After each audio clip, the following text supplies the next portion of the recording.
I just finished up with probably one of the tightest installs I've ever done. Came in as one whole unit, and this was the installation area. So I had a supply for the dissolving boards, controller back over here, supply for the brominator and the blowdown.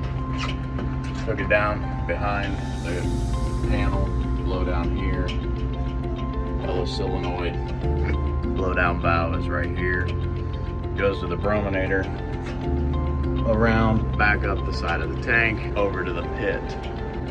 Back in here is the controller, and then ORP, pH, and conductivity. Down below it was the two dissolving boards, two pumps, and city water makeup.